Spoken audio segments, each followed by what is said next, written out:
Welcome back to the Run Diz podcast. We are live again, and we are getting closer and closer. We're 4 months out from Walt Disney World Marathon Weekend, the crown jewel of all Run Disney events. Today, we're going to talk about the Dopey Challenge. We are about 4 months out, so we are going to talk Dopey. Some of you have been acting a little bit dopey because you're probably behind, but we're going to give you some hope and some encouragement, and also give you a little kick in the pants if you need it. Jed Blackwell, you are getting ready for your very first 5K at Walt Disney World Marathon Weekend. I am. I'm pretty excited about it, actually. I saw the medal that came out today, and it looks like Pluto at full gallop. Yes, so yes, it does. I'm excited to have one of those. Yep, and you're looking good. You've been taking care of yourself. You making some progress. I've been making a little progress. I'm not making as much progress running wise as everybody expects me to. But are you training? I'm like, no, I can walk 3 miles at Disney tomorrow. I'm good. I'm not undertaking that, but I am doing a little bit of cardio stuff, and I'm doing some strength training stuff that I've been kind of putting off for, I don't know, 40 years now. Yep. So I'm getting some of that done. Well, that's the thing. We're going to talk about strength training at the end of this podcast of some of the things you can be doing. You can speak for your lovely wife, Bonnie, who is training for a half marathon. She is currently turning in 3 and 4 miles at 14 and a half minutes. Yep. She's trying to get it somewhere in the high 1340s, she said. But she's been getting after it and hates running inside on a treadmill. So as the days get a little bit cooler, she'll be making even more progress, I feel like. Yep. And just like many of you that listen to the podcast, we're in the upstate of South Carolina. We are halfway between Atlanta and Charlotte, and it has been literally 95 to 100 degrees every single day. Just brutal weather. But we look forward to being down there for Walt Disney World that whole marathon weekend. Like I said, Jed's going to be tackling that 5K. Bonnie's going to be doing her half marathon there. My daughter, Palmer, is going to be doing her very first half marathon as well on that weekend. And then I'm going to be jumping on that Dopey Challenge for another time. I'm going to keep doing them until my body says stop. So I'm going to try to keep my perfect streak going. So let's talk Dopey Challenge. We are 4 months out, and a lot of this stuff will apply to no matter what race distance you're doing. It's going to apply for you, but we want to talk some specifics on Dopey. But Jed, let's get it. What do you think? And you're a Disney expert yourself, and so what do we need to be talking about and thinking about now? I've got some ideas and some things written down, but 4 months out, we're in September, so we got October, November, December, and January. 4 months from now, less than 4 months, we're going to be on the course. One of the biggest things, and as time is ticking down and we realize there are some things that people have been intending to do but that maybe they haven't done yet, there are going to be some negatives. So let's start with a positive negative. As far as accommodations are concerned, you no longer have to worry about all the pressure and all the stress that comes with deciding where you're going to stay on Disney property, because you're not. You're just not at this point. That's over. Remove the stress. Right. So maybe you can speak to what some options are now. Yeah. We warned you back at the very first one of these podcasts that if you were wanting to stay on Disney property, you needed to jump on that immediately. As of right now, no matter if it is deluxe, the moderate, the value, everything's sold out. You can keep checking those things if you'd like. Occasionally rooms will come up. Honestly, your best opportunity if you're going to try to hold out for Disney is going to be when you get down in about that 2 to 3 week out time frame. There will be some cancellations, but what the risk you're running there is losing other accommodations that you may have. But you can check some of the Disney partner resorts, some of those hotels. There's some hotels that are down around Disney Springs. I know there was some availability there, but if you just search up Disney partner hotels, you'll see some of those. There's a lot of there's honestly you can rent a house near Disney. There's a lot of little patio communities that have a lot of home rentals there that are you can check on those, and you can rent those you can get those as cheap as you can, a moderate resort, honestly. And a lot of hotels around Disney.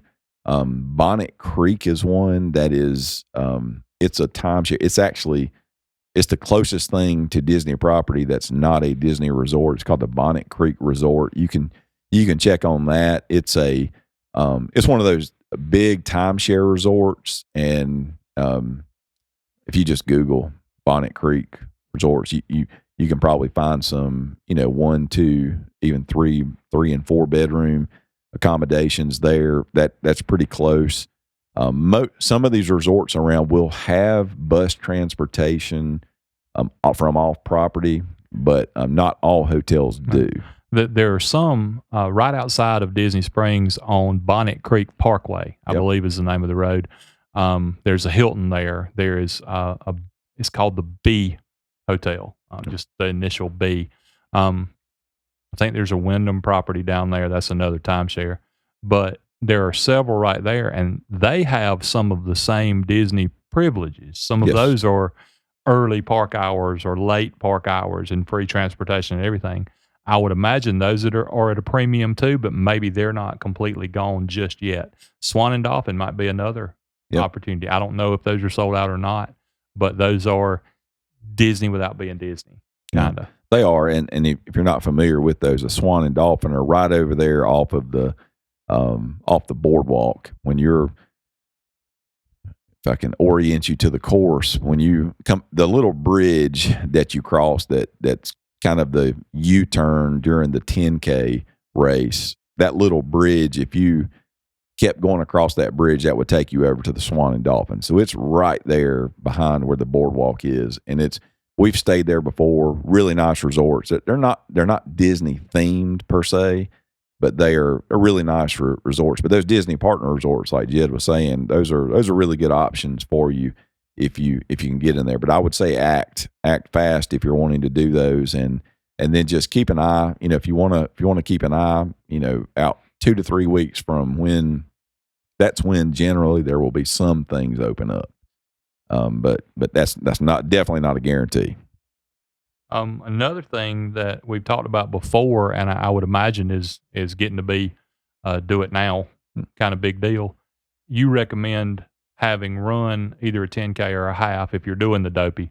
At this point, though, you're going to have to, because you've got to get that proof of time in if you want to be in one of the upper tiers of the starting areas, right? Yes, the proof of time is definitely looming. September 26th is right around the corner, and that is when the proof of times are due. They are very strict about this now. A lot of people will end up, you'll see them at runner relations on registration, that when we're there getting our picking up our bibs and everything, they'll be over at runner relations pleading their case that they got a proof of time in October, and they're very upset because they're in the last corral and they can run a half marathon in 2 hours, and they're very upset they're in the last corral. But they got that proof of time in October, and so it was past the time. And I would not expect Disney to give you that grace in that, nor should they. The rule is September 26th, so get your proof of time in.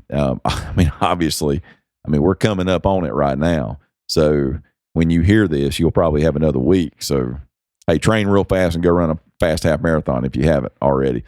But September 26th is when the proof of time is in. Some people put in a false proof of time at registration just to put something in, and they'll, with intentions of going in and editing it, and they forget to edit the thing. Nice. And then they actually did run a race, but they didn't put the proof of time in.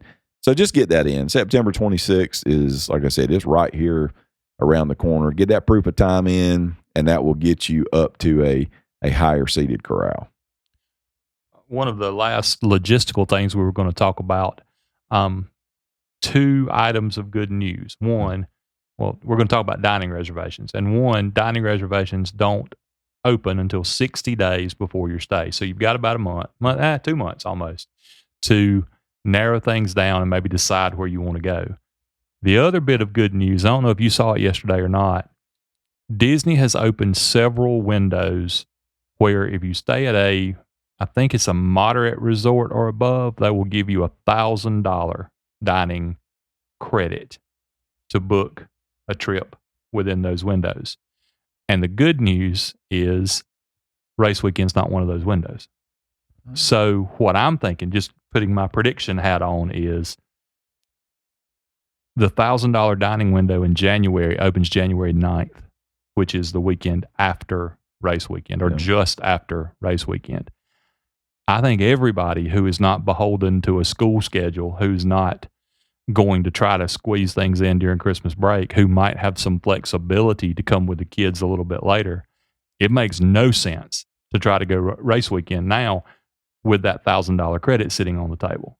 So I think that things are going to be a little more open than they would normally be, and that next week is where the crush is going to start. Yeah. And something else big's happening that next week, right? I think so. What is it? That is when the reservations. Oh, yeah. The reservations go away. Park reservations. The dining plan itself is coming back. Yeah. Yeah, there's a bunch of big stuff going on. So I'm thinking that race weekend, while is going to be crowded, because race weekend is crowded, but with the King holiday still a couple of weeks later, with Christmas break just over, I think there's going to be a little bit of breathing room down there. Yeah.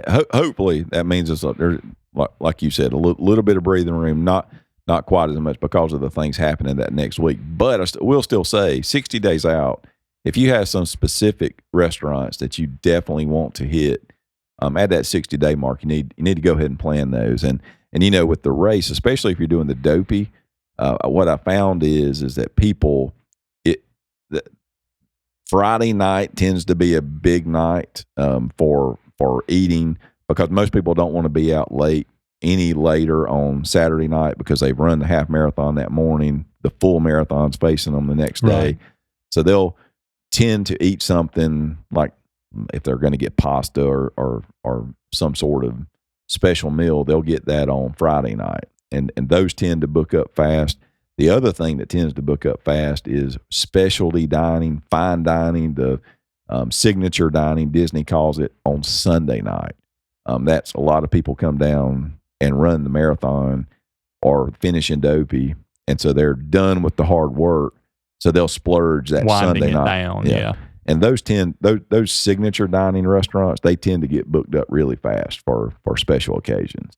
So yeah, just make sure on that 60-day mark that you're anything that's a must for you, that you go ahead and hit that. We are doing things a little different.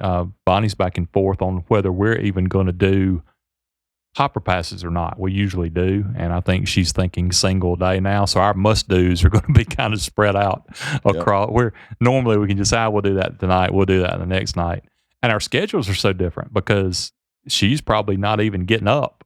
I mean, I'm sure she'll get up to run a little bit, but when I'm doing the 5K, she's not going. I wouldn't expect.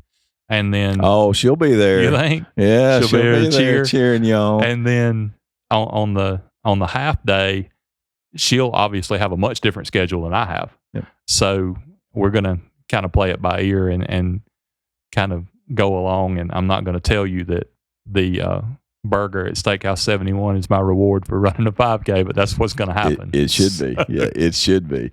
And you can on that half, after the half, there's some really good breakfast spots in Disney. I love going over to Boma at Animal Kingdom. Yeah. They have the best breakfast buffet in all of Disney, I believe. And no characters or anything like that. I mean, we've been to all the character buffets, but I mean, as far as from a food standpoint, it is absolutely wonderful. And so I always, that's one that I hit the morning of the half marathon. I always finish, and what I do and I go straight from the place. I'll get on an Animal Kingdom bus, from whether I'm staying there or not. I'll get on that bus and take the bus back over to Animal Kingdom, go eat, and then I'll make my way back over to wherever I'm staying. So get those things in at 60 days. All right. Well, that's if you're behind on logistics, we've helped you catch up with logistics. What if you're behind on training? Where should you be right now? What can you do to fix it? Well, if you're in the Dopey plan right now, you should be hitting those anywhere from 11 to 13 miles on your longer run. Remember, with the Jeff Galloway plan, you're getting in 3 to 4 runs a week, run, walk, whatever it is you're doing. But that long run should be stretched out now in that 13-mile range. If it's not, and I'll say this, we're 4 months out, and there's going to be two groups. There's going to be two groups of people right now.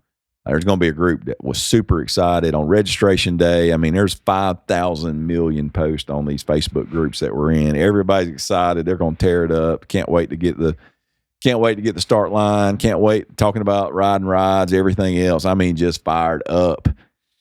And then summer's here, and it's 1,000. It's hotter than the surface of the sun. Vacations, a lot of stuff going on. School's just getting started back. All these things going on. You find yourself less than 4 months away, and there's going to be a group of you that have really not hardly done anything. I'd say probably half the people that are signed up for the Dopey Challenge right now fall in that category of they might have gotten a run or two in when they can, skipped a bunch of them.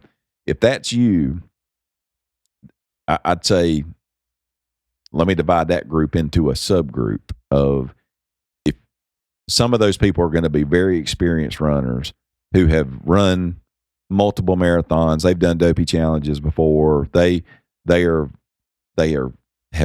fit, those kind of things. If that's you, you can jump back in at a faster pace, a more aggressive pace. You can kind of monitor okay, I'm going to run 4 times this week, and maybe I'm not going to hit that 13-mile mark on the long one, but I might be able to hit 9. And let me see how I feel and what that does to me.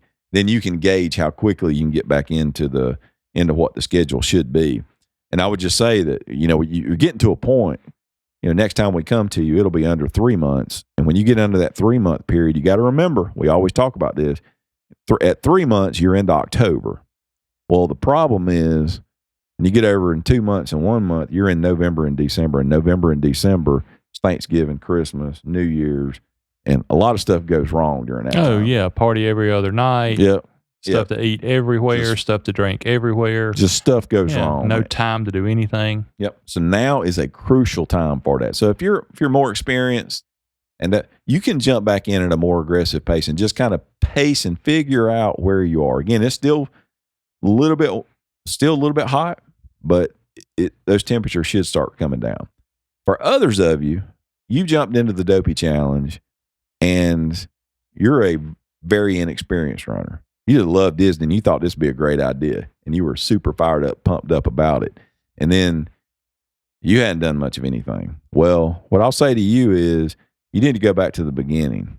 If you haven't been doing anything and you're a new runner, you need to go back to the beginning. Print out the Jeff Galloway plan. It's free on Disney's. Go to Run Disney.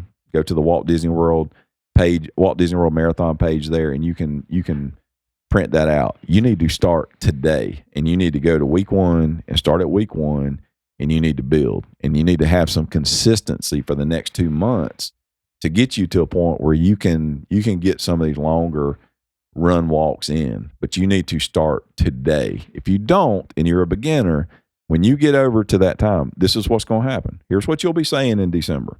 And you always see it on the Facebook groups.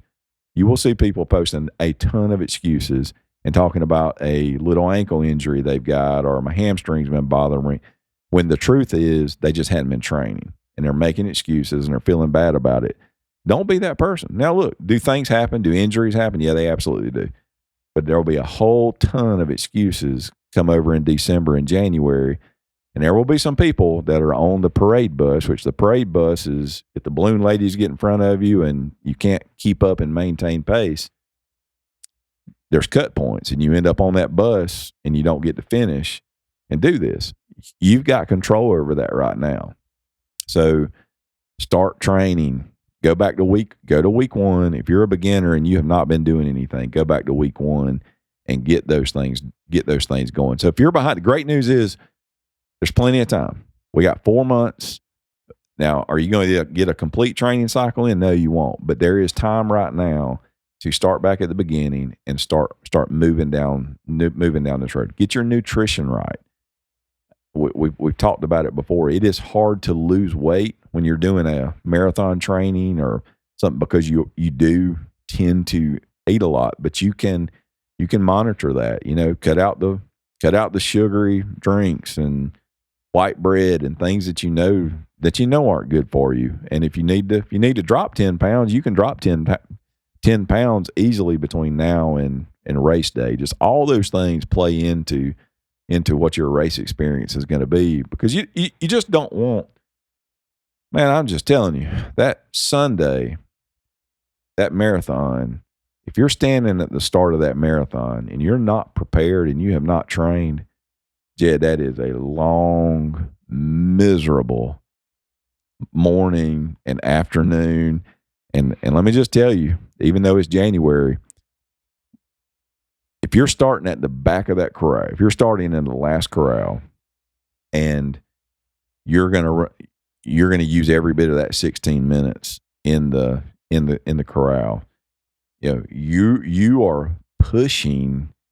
I mean, it's almost 7 hours. You're going to be finishing on up at 1 o'clock or so, and it might be 90 degrees outside. Gosh, and so you may be facing the hardest, most miserable part of your race that you have not trained for and that you're trying to fight through, and it's 90 degrees outside. Right. Beating down on you. I mean, it's been so bad before, but it's been so hot before, and I'm not trying to discourage people, but it's been so hot before that they have literally cut the race short. Oh, wow. Because of the heat, because it was so hot. And so don't do it. Be prepared. Do everything you can do.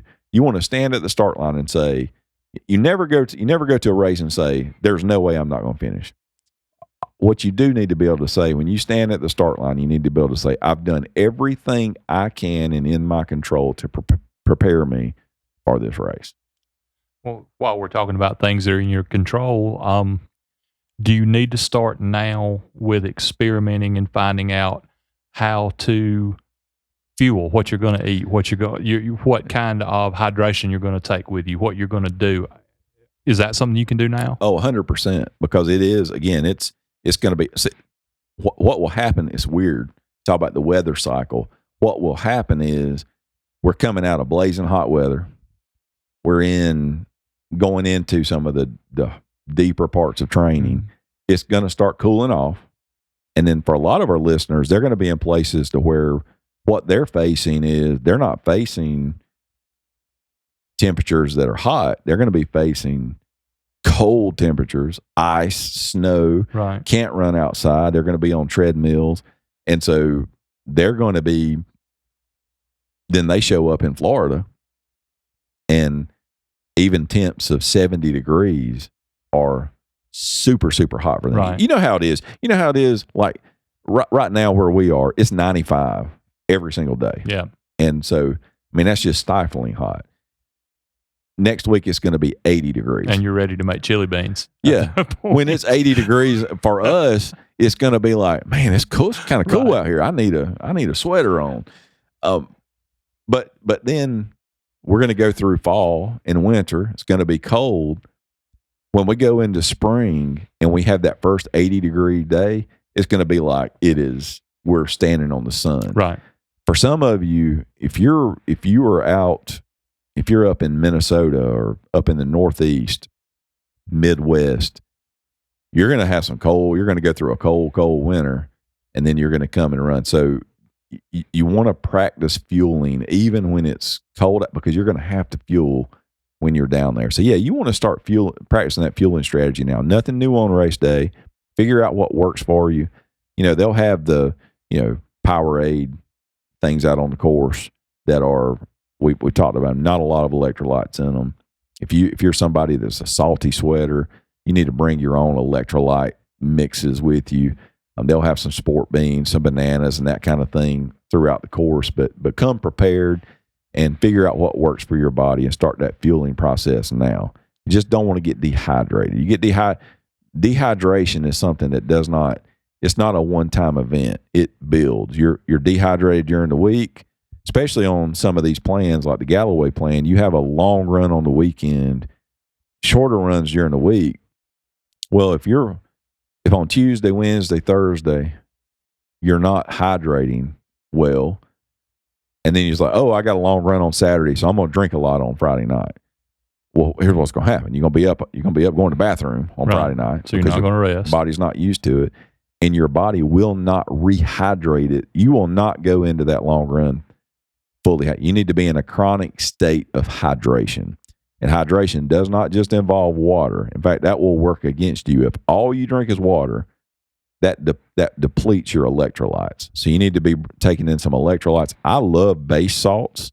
Got no affiliation with them, but base salts is a little thing you can. They got like a little scoop, and you can get them, and you can put them in. You can put them in cool. I mean, sometimes I'll do like little Minute Maid sugar-free lemonades. Put them in a water and put 2 scoops of that base salts in them, and it tastes like a salty lemonade. And I think it tastes good. You may think it tastes bad, but you want to be taking in electrolytes as well to keep that balance up for you. While we're talking about dehydration and preventing it, what are some other preventative things you can do? Because this is a massive undertaking. What can you do now to help head off injuries? Yeah. Jed, you talked about one that I've been so proud of you for jumping into is the strength training. That makes everything better. And you'll see it when the soreness goes away. Yeah. You feel better. Your body posture is better. Your core is stronger. You don't lean over, and especially as you're out running, walking, whatever it may be, you need to keep that core strong. So, find a good routine. You can YouTube these things of, core routine for runners, strength training for runners, and incorporate a couple of times, 2 to 3 times a week. You need to be doing some strength and core work just to keep your stability and just keep you moving forward in the right direction. And along with that would be, we've talked about it on, when we talked about self-care, would be some stretching and yoga. And if you look up yoga for runners on YouTube or just Google it, video will pop up, and doing that yoga it's something that's really helped me of just stretching a little bit, particularly your hips. Your hips that, when you talk about your IT band, that runs right down the outer portions of your legs. But there's some really good hip exercises and things we can do. We may include some of those on the YouTube channel that can really, really make a difference for you. The cross training, swimming. For those of you that have an opportunity to swim, swimming is so good for you with running. Very low impact. Also helps you with your breathing, your oxygen intake. But swimming, you can ride a bike, take a spin class, those kind of things that are going to help you that are not really high impact. Because running, I love running, but man, it beats you up if you let it. With everything, all the planning that goes into it, everything we're talking about today for advanced planning, how early is too early to start talking about a couple of twin strategies once you get down there, one for the race and one for how you're going to enjoy your trip to Disney? I think now's the time to be thinking about them. Next month, we're going to bring you one that really delves into the strategies, touring strategies, as well as how do you want to tackle this whole week from the time you get off the airplane or get out of your car to the time that you leave. How do you attack that whole week? I'll say this, and this is what I would have you guys, listeners, listen to this and be thinking about this, and we're really going to unfold these in the next Dopey podcast. From a strategy standpoint, you need to think about this. Are you there just to have a good time? That you're there to have a good time. You want the entire experience. You've never been to Disney to run. There's no running experience like it. The characters, the marching bands, all the different things that go into it. If one strategy is, I want to go and I want to take it all in. I want to get as much of the experience as I can. I want to stop. What I mean by that means you're going to stop and wait in line at every character stop. You're going to try to ride the rides. You're going to try to get a drink out on the course. All those things you're going to try to do. If that's something that's important to you, that's one strategy. Second strategy would be the marathon as the goal. And the marathon being you're going to pace yourself.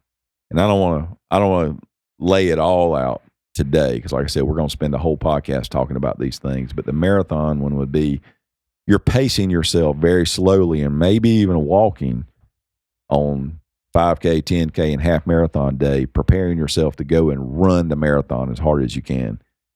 The next one would be on the half marathon. That's the other big, when you get through the first 2 days, you're facing those two big distances.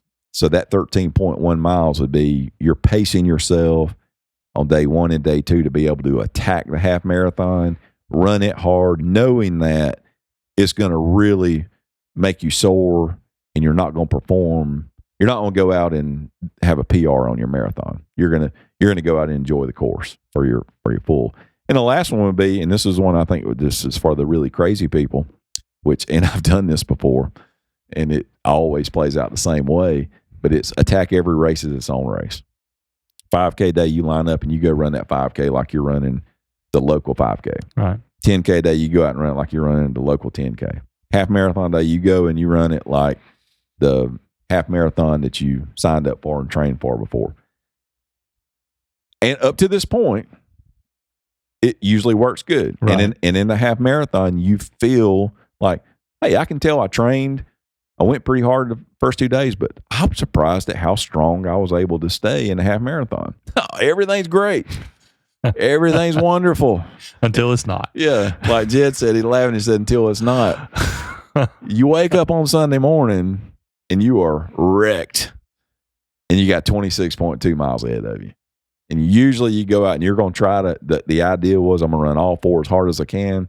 Well, you end up on Sunday. And look, I'm going to talk about the positives of this next podcast as well, but you go out and you try to run the full one now, and you're usually on the struggle bus. So I think that's the 4 strategies that you have of running it. So be thinking about those. We're going to go into great detail about those in the next podcast. And so just be on be on alert for that and be prepared to interact with us.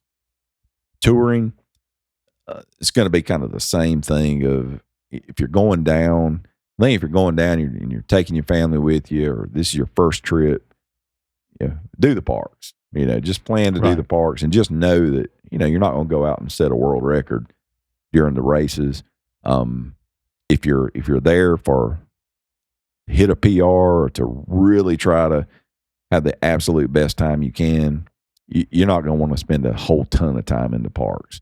So just we got to figure out what your goals are, and we'll cover all of that in the next one when we talk about developing your strategy and how to take this entire weekend for the whole weekend. So yeah, that's what else you got, Jed? What else we need to cover 4 months out? I think that's it. I think that's a good start for 4 months out, and y'all get to training and find somewhere to stay. Find somewhere to stay. If you haven't done that yet, you need to do it like today. Like hit pause and go find a place to stay and get that away from you. Get that fear, get that anxiety away from you. And most importantly is if you have been behind or have not started training, or for whatever reason, whatever has been going on, legitimate or illegitimate excuses, you need to start training today. You need to get started today, or you're going to be in for a long week. And you don't want it to be that. You want to be able to enjoy it. And I can't wait to see all of you out on the courses. Can't wait to see Jed. We'll be running the 5K together, and then Bonnie and then my daughter Palmer will be running the half marathon, and then the rest of you crazy dopey people, especially you perfects out there. And I'm interested to see what our number is going to drop down to. So if we can get a few more of those people to drop out on us. We're going to see. There's probably, I turned 50 this year, and so 25 years from now, there's probably going to be, there'll be 3 or 4 of us that are hobbling around out there, seeing who can just outlast each other. But hey man, it's a good time. Great running at Run Disney. Man, appreciate all of you. We'll have another top 10 Thursday coming your way. If you guys have any input for us or anything that they need to find, where can they find us, Jed? They can find us at Run Dispod on Instagram and on Facebook, and coming soon to a website near you. We're under construction. Yep. All right. And we're going to be doing some videos and some other things. We'll be doing some live stuff from down there when we're there. But until we meet again, family, I hope your whole week is nothing but magical.